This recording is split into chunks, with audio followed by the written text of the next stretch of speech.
Esselamu Aleyküm dostlar. Biz yine işimizi yakunladık. Kuyma variantta gipki kamizini çıkarmadık. Tadlarınız olsa azinde bitken halattaki görünüşü kullanması. Hemen kıraları çok ketip işlendi.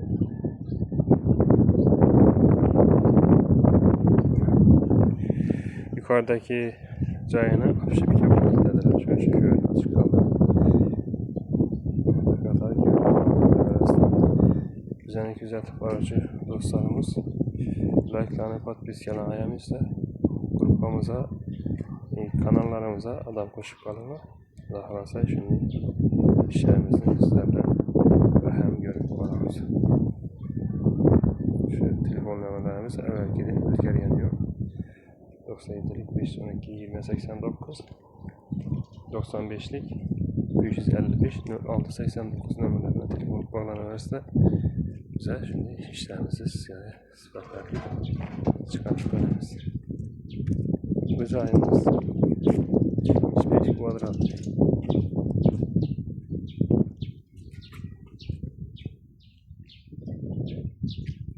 Cayın uzaktan görünüşü.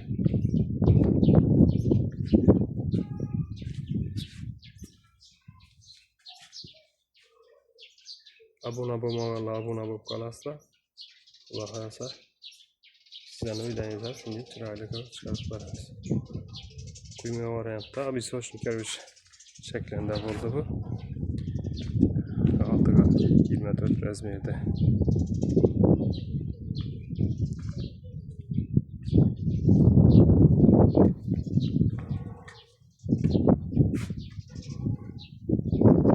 Sokular seyirden işlenmiş.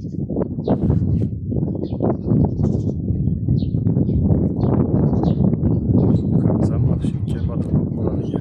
Nikah oldu.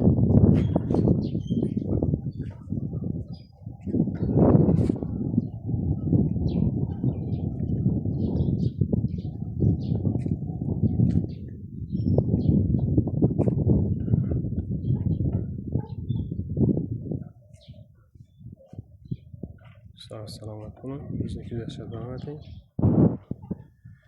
Size işlerimizi bir katar hemmesini gösterip varamız. Bitken işlerimizni.